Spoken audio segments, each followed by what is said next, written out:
اپنے لوگ جو ہیں وہ علیحدگی پسند جماعتوں کے نام پر، یہاں تک کہ جو کل کے جو قومی سیاستدان تھے اختر مینگل صاحب، میں نام بھی لے لیتا ہوں، آج وہ بھی جو ہے وہ ریاست کے خلاف نظر آ رہے ہیں.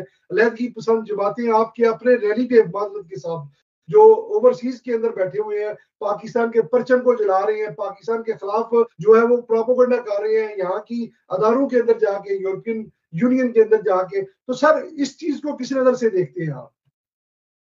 عثمان صاحب، سب سے پہلی بات تو یہ کہ میں نے پہلے بھی اپنے جو اس ٹاپک میں اور اس میں جو نا کہا ہے کہ روز اول سے بھارت پاکستان میں مداخلت کر رہا ہے اور بلوچستان میں مداخلت کر رہا ہے.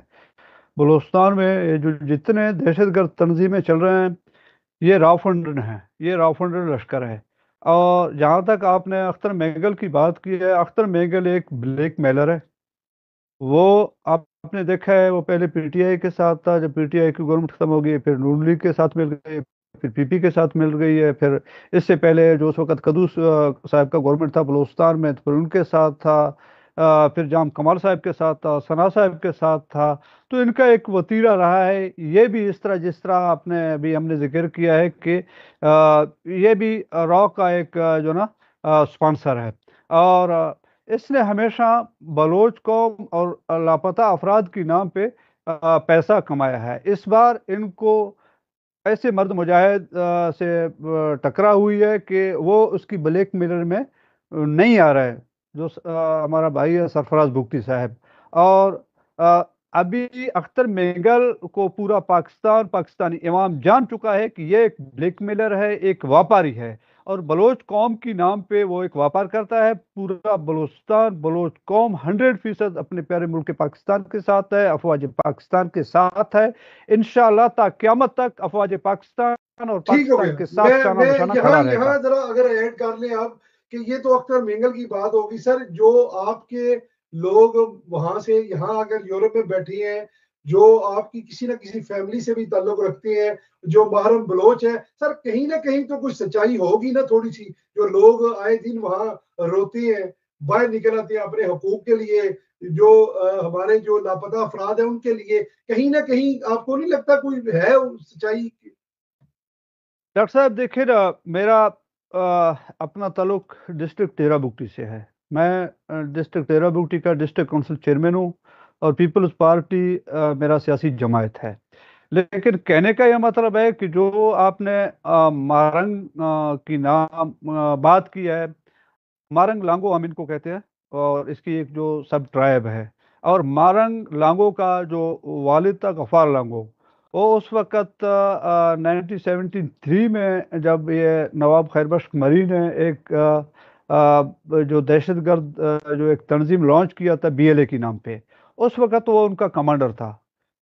پھر اس کے بعد کیا ہوا ہے کہ خیر بخش مری کے بعد وہ جو اس کا کمان تھا یہ دہشت گرد تنظیم بی ایل اے کا، وہ ہیر مری نے ان کو سنبھالا ہے. ہیر مری کی اور غفار لانگو کی آپس میں نہیں بنتی تھی. جو خیر بخش مری کے جو پرانا اور دلنا ساتھی تھے اس کا ایک اور سوچ تھا، اور اس کا یہ نوجوان تھا اس کا کوئی اور سوچ تھا. یہ غفار لانگو جو مارنگ کا والد ہے، ان کو کراچی کے اندر ہیر مری نے قتل کروایا ہے. ٹھیک ہے نا؟ اور جی جو آپ نے کہا کہ یہ باہر بیٹھے ہوئے ہیں، یورپ میں بیٹھے ہوئے ہیں، ان کو را نے لانچ کیا ہے، را ان کو فنڈنگ کر رہا ہے صرف اور صرف پاکستان کے خلاف، بلوچستان کے خلاف. پاکستان کو را اور یہ انڈیا مودی غیر مستحکم دیکھنا چاہ رہے ہیں کہ پاکستان ابھی آپ کو پتا ہے کہ ہماری اس گورنمنٹ میں اس ٹینوئر میں پاکستان ترقی کی طرف جا رہا ہے. پاکستان بہت اچھی سمت پہ جا رہا ہے، اور مودی کو اس وقت پاکستان کی ترقی ہے وہ کھٹک رہی ہے. ان کو بہت تکلیف ہو رہا ہے کہ پاکستان کو ہم کیسے ترقی سے روک لیں. انشاءاللہ پاکستان ترقی کا یہ جو سفر ہے اس کو جاری ساری رکھے گا. جتنے بھی پاکستان مخالف ہیں، جتنے بھی دہشت گرد تنظیم ہیں، سب کو منہ کی کھانی پڑے گی. اور اس وقت ٹھیک ہو گیا. ہمارے پاس جی ایک بہت بہترین جو سیاسی لیڈرشپ ہے وہ موجود ہے.